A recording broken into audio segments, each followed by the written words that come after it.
They laughed at her the moment she walked through the door. Not the quiet kind of laugh that people try to hide.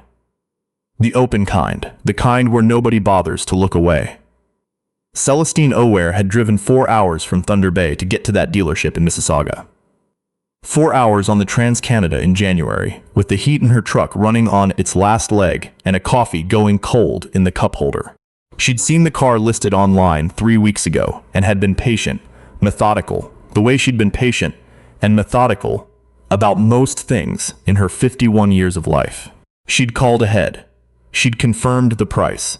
She'd transferred the funds to her checking account that very morning so there would be no delays. She walked in wearing her work coat.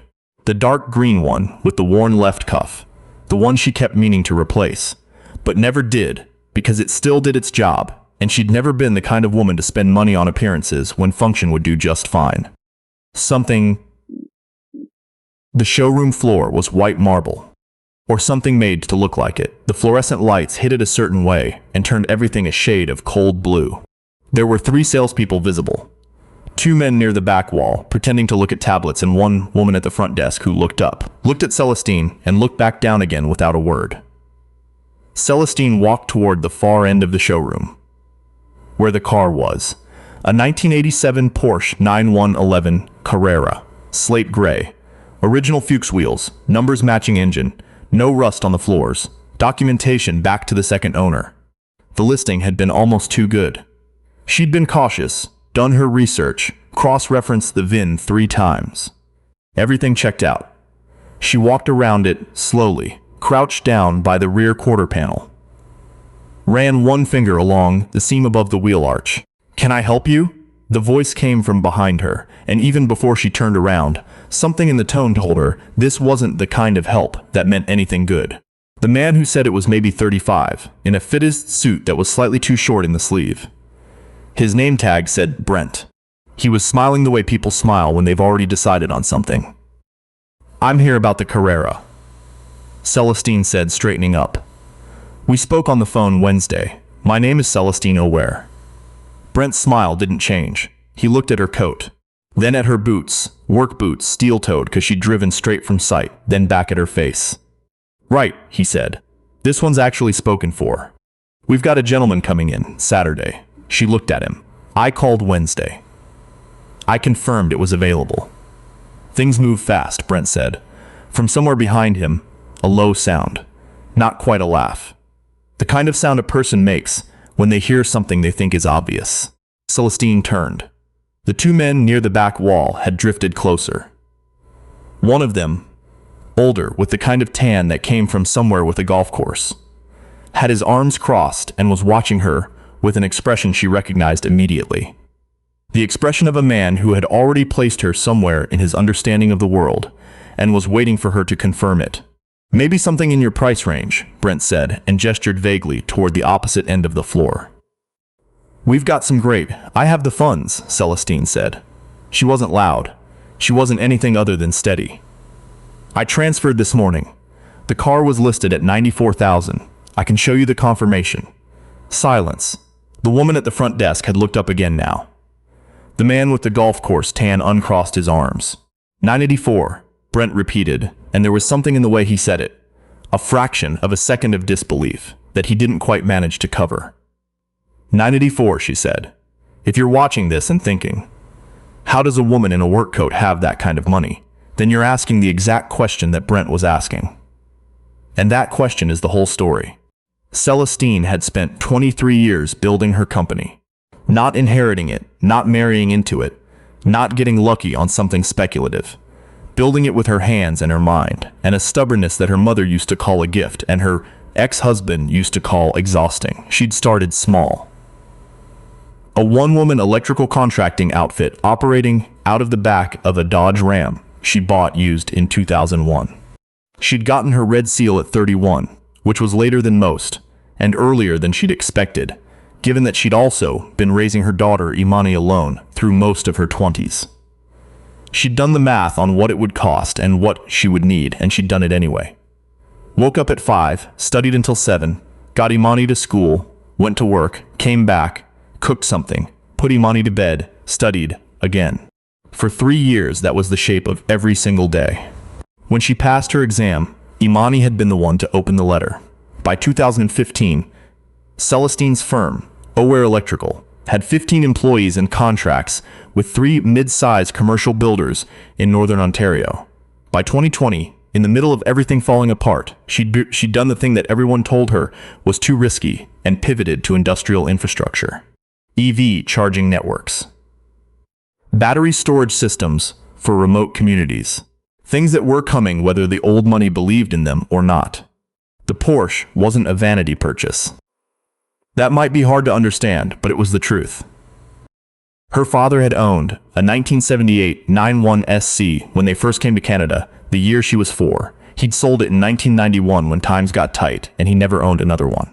He died in 2019, and in the grief of those first months, Celestine had decided she would find one. Not the same car, just the same kind of thing. A way of saying something she couldn't say to him directly anymore. She hadn't told Brent any of this. People shouldn't have to justify why they have money. They just have it or they don't, and if they have it, that's supposed to be enough. Brent had disappeared into a back office, supposedly to check on the status of the car. He'd been gone 11 minutes. Celestine knew, because she'd looked at her watch at the 2-minute mark, and again at the 11-minute mark, both times consciously, both times making a decision to stay. Because she had considered leaving. That feeling, the slow burn of being in a room where you are not expected, where your presence itself is being treated as an error, was not new to her. It was familiar the way certain smells are familiar. Not pleasant. Just known, survivable. While she waited, the older man with the golf course tan drifted toward her. He had the relaxed quality of someone who had never in his adult life worried about a bill. "Classic car person?" he asked, in the tone of someone making small talk at a party they were not particularly enjoying. "Yes," Celestine said. "You know anything about these, or just?" He stopped himself, but only partway. She looked at him. "Or just what?" He laughed, a bit uncomfortable now. "Just asking. The 3.2-liter flat 6 in this generation produce around 231 horsepower from the factory," Celestine said. "This one's been slightly refined. The owner before last had the carburetors recalibrated and added a short-shift kit. If you look at the trunk documentation, there's a service record from a specialist in Stuttgart. The car was last on the road in 2021, which means the rubber will need full replacement regardless of visual condition, and the fuel lines should be inspected before anyone drives it more than 50 kilometers. The asking price is fair for the condition but leaves a little room. I didn't negotiate because I don't need to." The man said nothing. "You were going to ask me if I just liked how it looked," Celestine said. "That was what you were going to say." He had the decency to look away. Brent came back at the 13-minute mark. He had the energy of someone who had been told something they didn't particularly want to deal with. "So," he said, and clasped his hands in front of him. "What I can do is put you on a wait list in case the Saturday deal falls through." "I'd like to speak with the manager," Celestine said. A small pause. "She's in a meeting. I'll wait." Another pause. Longer. From behind the glass partition at the back, Celestine could see a woman around her own age, sitting at a desk, not in a meeting, looking at a monitor. She caught Celestine's eye for a moment. Something passed between them. Just a look. The particular quality of which Celestine had no language for but didn't need any. The woman stood up. Her name was Giselle Fontaine, and she had been managing that dealership for 9 years. She came out without Brent having to go get her. She walked directly to Celestine, extended her hand, and said, "I'm sorry to keep you. You're here about the Carrera." "I am," Celestine said. "It's available," Giselle said, without looking at Brent. "Let me pull up your file." What happened next was not a dramatic confrontation. There was no shouting. Nobody was fired on the spot. No speech was made. No one broke down or begged forgiveness. Real life rarely works that way. What happened was quieter, and in some ways more final. Giselle walked Celestine through the paperwork with calm efficiency. The funds transfer was confirmed. The condition report was reviewed. The ownership was transferred. At some point, Brent found something pressing to attend to, near the back of the building. The golf course man had taken a seat by the window and was staring out at the parking lot. with the expression of someone who had been given new information about the shape of the world and wasn't sure yet what to do with it. Celestine signed where she was asked to sign. Her handwriting was the same as it always was, precise, no flourishes, the signature of someone who had been signing important documents for a long time and had never felt the need to make it decorative. When it was done, Giselle shook her hand again. "I'll have it ready for transport Wednesday," she said. "Unless you'd rather arrange your own carrier."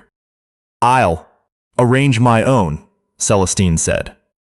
She walked back out through the showroom. Her boots made a sound on that white marble floor, or whatever it was made to look like, and she didn't slow down for it. She sat in her truck for a few minutes before she started it. Not because she was upset.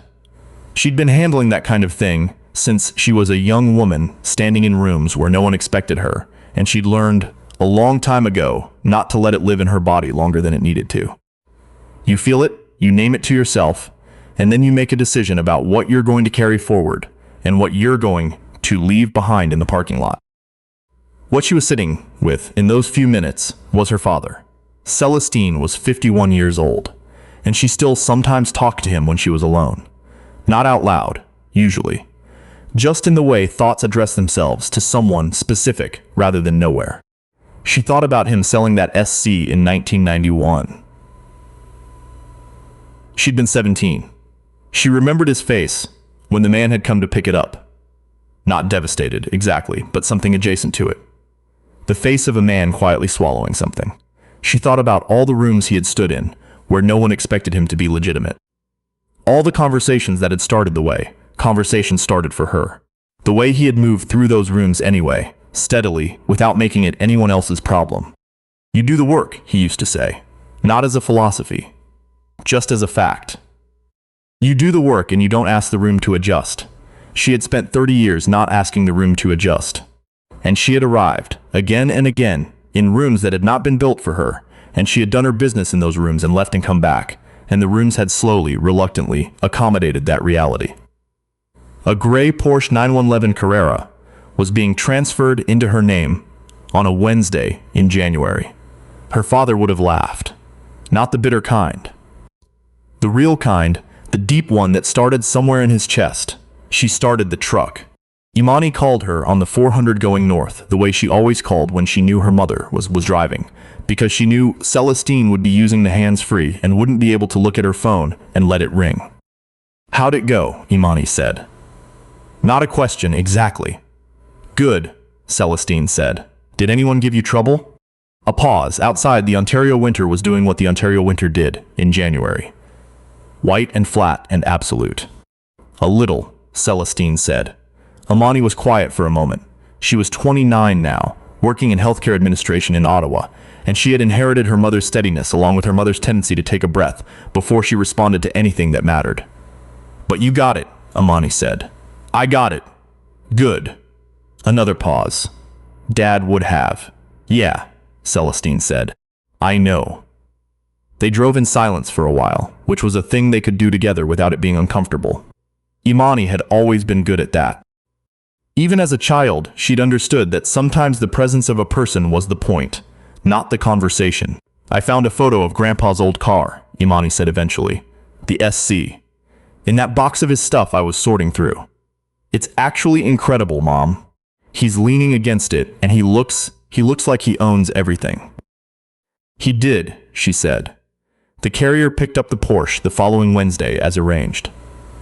A two-truck flatbed from a transport outfit that Celestine had used before. A company run by a man named Alphonse Desjardins out of Barrie, who did the work quietly and didn't overcharge and delivered things in the condition he'd received them.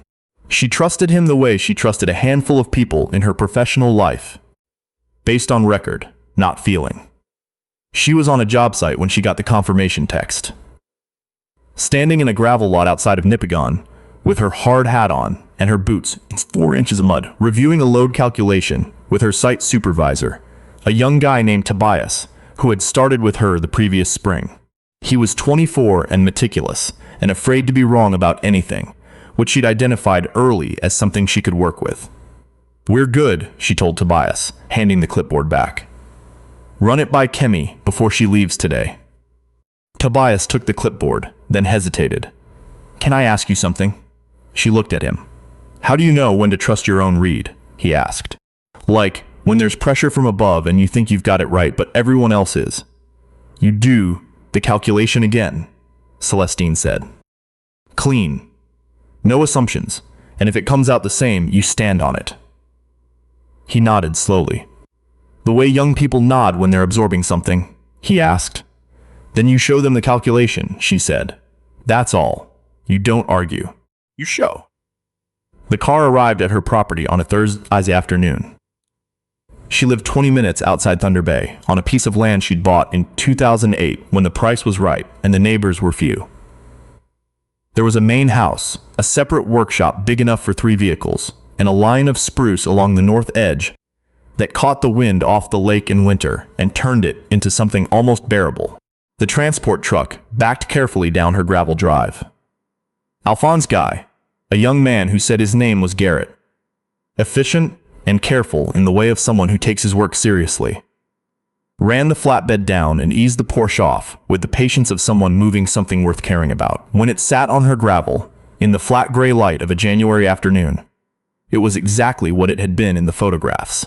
Exactly what she'd expected, and also, somehow more than she'd expected, the way real things are when they've been a long time coming.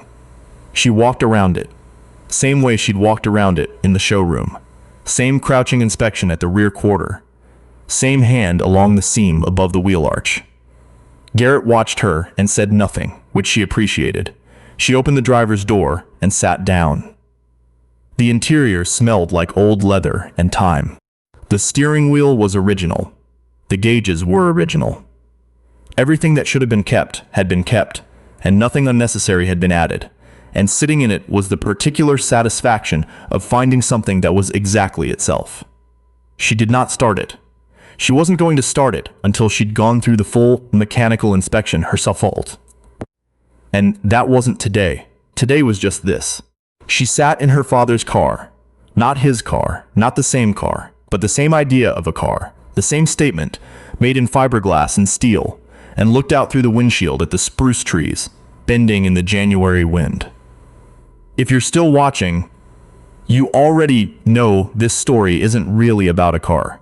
Who got up before dawn for years. Who asked a room nothing, and gave a room everything it needed to understand what it was dealing with. Who drove 4 hours in January because she had decided she was going to do something, and she was going to do it. And the people in that room, the ones who laughed, or nearly laughed, or looked at her coat and did their math wrong, they'll go home and they'll go to work and they'll do the same thing to someone else, maybe tomorrow. That's the truth of it. One purchase doesn't change a system, but there's another truth. Every person who walks into a room they weren't supposed to be in, who stands their ground without making it a performance, who shows the calculation instead of arguing about it, every one of those people shifts something, not the system, something smaller. The understanding of one person in that room who watched and will carry what they saw into the next room they enter. Giselle Fontaine is one of those people. She'll remember what she saw. Tobias, out on the job site in Nipigon, asking how to trust your own read. He'll remember what she said. And Imani, going through a box of photographs of a man leaning against a car, looking like he owned everything. She already knows. The workshop light was on at 10 o'clock that night. Celestine had her inspection list on a clipboard. She'd pulled the car in out of the cold, got it up on the lift, and was working through the undercarriage with a flashlight and the methodical patience of someone who had been doing this kind of work for most of her adult life. The fuel lines were fine. The floors were clean. Someone had kept this car with real care. She went through it top to bottom, checked what needed checking, made notes, set the clipboard down. Then she stood back and looked at it the way her father used to stand back. Stand back from things he'd built with his hands. At the end of a long day in a lit workshop, when the work was done or close to done, and the shape of the thing was visible. She thought about the showroom. About Brent's face when she'd said 94,000. About the golf course man and his almost finished sentence. About the cold blue light of that marble floor. None of it had left a mark on her that she couldn't carry. That was the thing about building a life on work. The work was solid in a way that opinions about you were not. She turned the workshop light off. Outside, the spruce trees were dark shapes against a darker sky. And the wind had gone quiet, the way it sometimes did in the deep of a Thunder Bay night, and the whole world seemed to be holding something carefully. She locked the workshop door and walked back to the house. Wednesday, she'd start the engine.